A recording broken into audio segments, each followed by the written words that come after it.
కర్కాటక రాశి.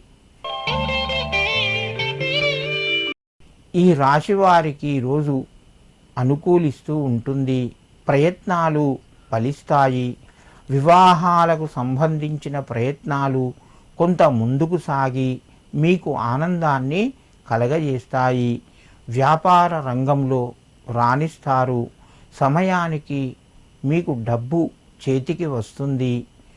ప్రయత్నాల్లోపట ముందుకు సాగి ఆనందాన్ని పొందుతారు. కుటుంబ సభ్యుల యొక్క సహకారము సంపూర్ణంగా ఉంటుంది. కర్కాటక రాశివారు ఈరోజు ఆంజనేయ స్వామికి చందనాన్ని సమర్పించి మీ పనులు ప్రారంభించండి. మీకు మరింత శుభయోగం కలుగుతూ ఉంటుంది. సింహరాశి. ఈ రాశి వారికి ఈరోజు కొంత మధ్యమ స్థాయిగా చెప్పవచ్చును. ప్రయత్నాలు మెల్లగా ముందుకు కొనసాగుతాయి. ఆర్థిక ఒత్తిడి పెరుగుతూ ఉంటుంది.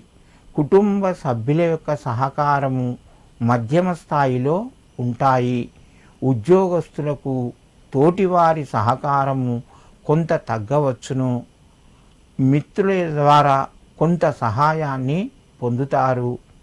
సింహరాశి వారు ఈరోజు ఆంజనేయ స్వామికి నమస్కరించి శివునికి చెరుకు రసాన్ని సమర్పించండి.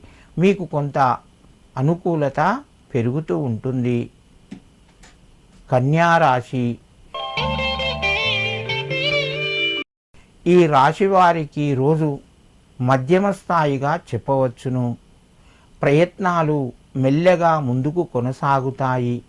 వ్యాపార రంగంలో రాణిస్తారు. ఉద్యోగస్తులకు అనుకూలంగా ఉంది. వివాహాది శుభకార్యక్రమాలు కొంత వాయిదా పడే అవకాశాలు ఉన్నాయి. ఆరోగ్యం అనుకూలంగా ఉంది. మిత్రులతోని జాగ్రత్తగా స్నేహాన్ని చేయండి. తొందరపడి నిర్ణయాలు తీసుకోవద్దు. కన్యారాశి వారు ఈరోజు విష్ణు సహస్రనామాలు వినండి లేదా శ్రీరామచంద్రస్వామికి నమస్కరించి మీ పనులు ప్రారంభించండి. మీకు మరింత శుభయోగం కలుగుతూ ఉంటుంది.